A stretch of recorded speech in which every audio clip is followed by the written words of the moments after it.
When thinking of the High School Musical characters, it's easy to only remember Troy Bolton. He was the main character of all 3 movies. His face was plastered everywhere, all over the marketing. He was the star. But when you think about the extended cast, one of the fan favorites is Chad Danforth. And to be honest, I don't know why. Yes, he's Troy's best friend through everything, but what does he even do? In the first movie, he was arguably a bad guy. He tried actively to coerce his best friend into breaking up with a girl because it was affecting their chances at winning a high school basketball game. As if Chad had made Troy and Gabriella break up, Troy would have become like Cavs LeBron or something. As if there is any world where going behind his best friend's back and plotting against him was the thing in the team's best interest and it wasn't like a selfish move. As if upsetting your star player and best friend, more importantly, is the right thing to do on any level, morally or strategically. This was always a stupid plan. Also, if winning was all Chad and the team cared about, what about trying to recruit someone to play the center? Like what? You're all 5'9". Go to the mall and pay a kid to join your school. Everyone here has money. This is Albuquerque, New Mexico, not the village from the Smurfs. There is no reason why you all have to be shorter than a Vauxhall Corsa. You guys should have been at the mall, camping out the XXL jerseys, hoping a dude with some size walked through the doors. Specifically standing by like a Shaq jersey and hoping a guy that could fit a Shaq jersey walked through. Sim Bhullar is a former NBA player, technically. He went to New Mexico State in the early 2010s, so in the mid 2000s he would have been about the same age as these guys. He's 7'5" and built like a Vauxhall Corsa sideways. Try and find him. Pascal Siakam studied in New Mexico. Try and find him. There are tall guys in this state, and yet you've got Chad Danforth playing the 4 and like a different 5'9" kid playing the center. How did you guys win a game, let alone a championship? Why not try and find anyone who can touch the net, actually? Why is the first thing they think of, hey, let's get Troy to break up with his girlfriend. That'll carry us to a championship. Instead, they have this like Disney villain setup where they rig cameras to make a live stream all the way back in 2006. This is before iCarly was live streaming, yet they use it to get Troy to break up with his girlfriend. Chad is crazy forever doing this. Even after the plan works, they walk it back, they get them back together, they win the championship, and that's basically it for Chad in the first movie. His primary role is being a bad friend and setting a screen, actually, but his main role is being a bad friend. And yes, he realized after an insane amount of commitment to it and then fixed it back up. But you created the problem. Do you want points for fixing the problem? And as the series goes on, I still think this is his like most notable inclusion, because in the second and third movie, nothing really happens with him specifically. Of course, he gets some songs, he gets to follow Troy around and hide in his shadow.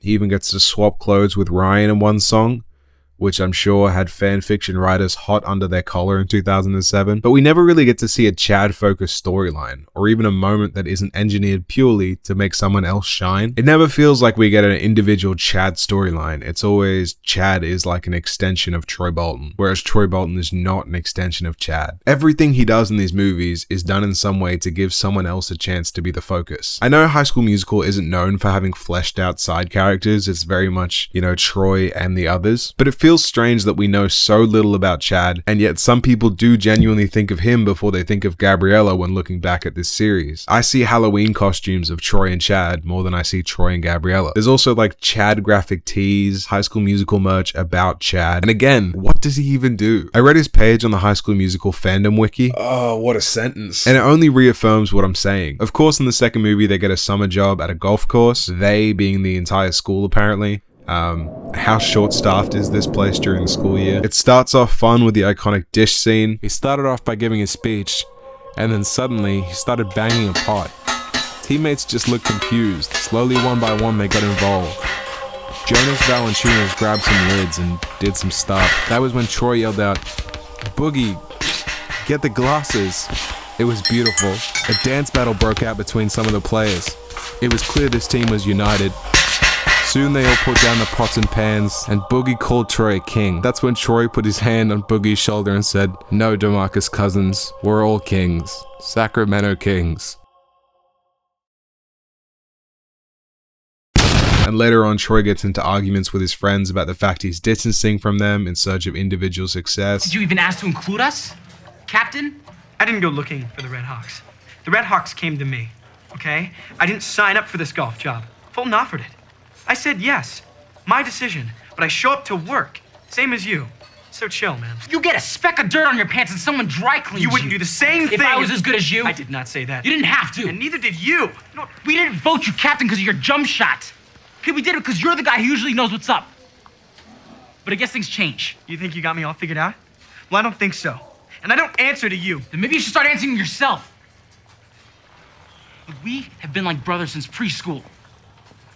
If I don't know who you are these days, then who does? Alright, I know this scene is meant to be sad, and it looks like Troy Bolton is about to cry, but the way Chad looks at him, it's just, I know he's meant to be angry and Troy's sad, like that's the nature of the scene, but he doesn't look angry. That boy looks hungry, bro. He's hanging out with Sharpay more to use her, cutting off his day ones by arguing with Chad and arguing with Gabriella for some reason. Hey.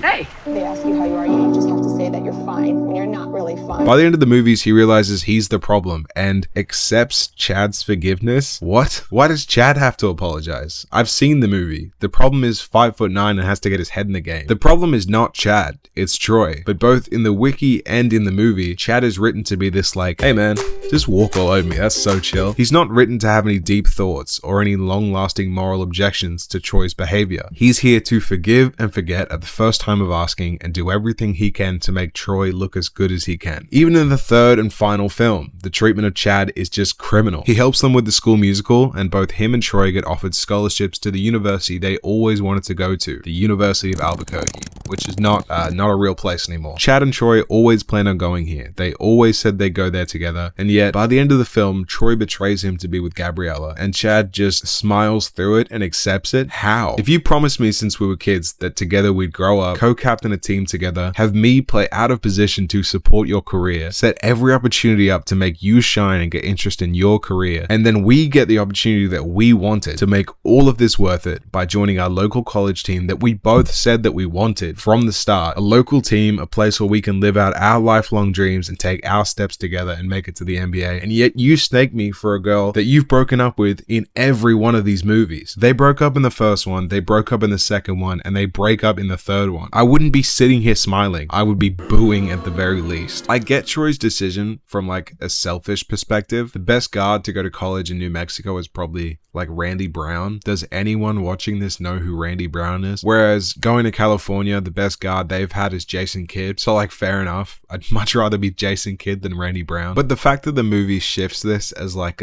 he's choosing his own path kind of a thing. No, like you snaked your best friend. Like that's the ending of a 3-movie series. Just going, yeah, I know we had all these plans, but I don't really want to do those anymore. I'm actually going to California. Chad doesn't get a spin-off like Sharpay did. He doesn't get My Heart like Gabriella did. He doesn't even get a game-winning shot like this random kid did, Troy Bolton Jr.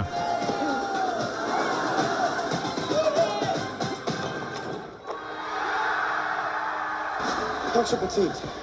Okay, get a shot up. What do you want to do, Captain?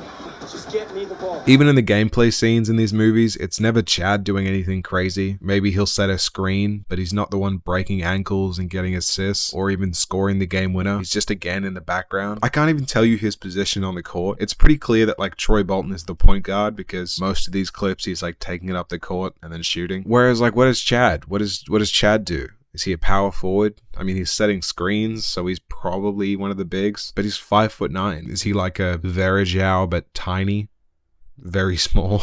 Oh, that sucks. Regardless of his position in high school, when he gets to college, he will have to play point guard. At 5'9", no one's going to play him in any other position. He's stuck in the shadow of anyone and everyone in these films. The only reason why anyone remembers Chad Danforth is because he was really well acted, he's a good looking dude, and he wears some funny shirts occasionally. And with the new 2K coming out, I decided I want to give him his own story. I know a lot of you guys know me from the Troy Bolton series we did with the last 2K. I had a great time doing that. That's probably my favorite series I've ever made on this channel. And I've decided I want to have another go of it. In the new 2K that comes out very soon when you're watching this, we're going to start again, and this time we're going to do it in the right era because that was something I got wrong last time. And instead of doing it with Troy, we're going to do it with the guy in his shadow. I want to see what Chad can do in this era. Is he going to outdo Troy, or is he going to hide in the shadows of some of the greatest players of the 2010s? Troy Bolton will be a part of it, but he's not going to make it to the NBA. His story is going to be a lot more like 17 again. I've already scripted some parts of it, but again, I do just want to let the career sim decide like where we go, what everything looks like, who we play with. I don't want to do too much, but I'm really looking forward to it. I never really talked about it on this channel. I did actually originally record a Troy versus Chad simulation. I just never posted it because, to be honest, it just kind of felt like it was too soon. I didn't want to be the High School Musical guy, but it's been like 6 months.